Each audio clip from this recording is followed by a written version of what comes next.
Love, loyalty, and chainsaws. The emotional roller coaster of Chainsaw Man, the movie Reze Arc. Imagine your heart being pulled in two directions. Loyalty to one person, yet an irresistible draw to another. This is the emotional core of Chainsaw Man, the movie Reze Arc, a film that dares to explore the complexities of human connection amidst a backdrop of devil-hunting chaos. But here's where it gets controversial. While the film's slow-burn intro might test your patience, its explosive second and third acts are so jaw-droppingly spectacular that you'll forget you ever questioned it. And this is the part most people miss. The delicate balance between quiet intimacy and unrelenting action that makes this movie a masterpiece.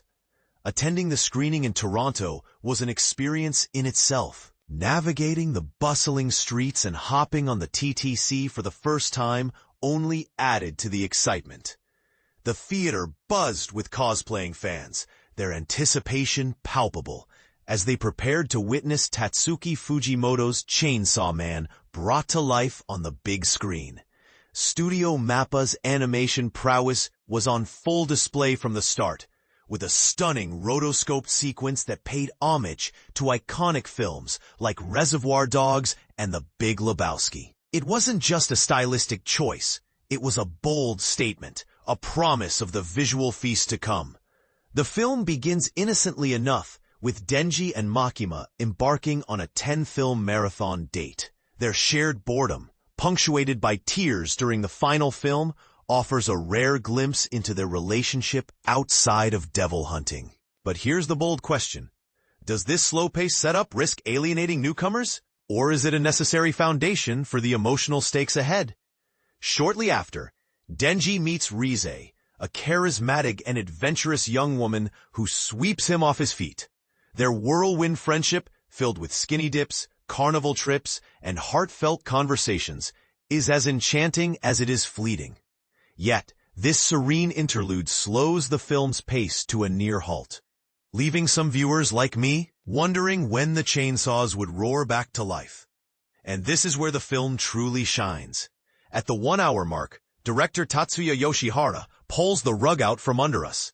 A lethal devil appears, and the movie transforms into a visceral, adrenaline-fueled spectacle. The animation becomes a symphony of violence and creativity, with dynamic camera work and bombastic visuals that left my theater erupting in cheers. Picture this. Denji, chainsaw in hand, riding a shark through a typhoon of debris, trains, and chaos.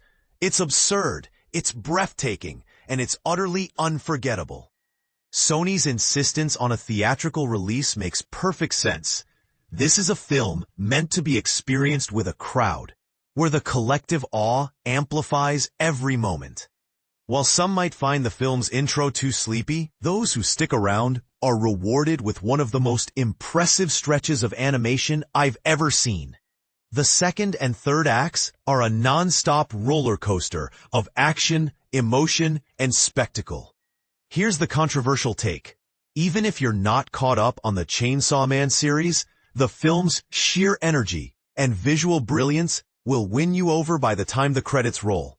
Yes, prior knowledge helps, but the film's universal appeal lies in its ability to make you feel, even if you don't fully understand. Days later, I'm still reeling from the experience. The slow burn toward calamity, the mind-blowing action, the stunning visuals, and the surprisingly deep emotional core. It all adds up to one of the best series adaptations I've ever seen. But I want to hear from you. Did the intro test your patience, or were you hooked from the start? Is this film a must-watch for anime fans, or does it fall short of the hype?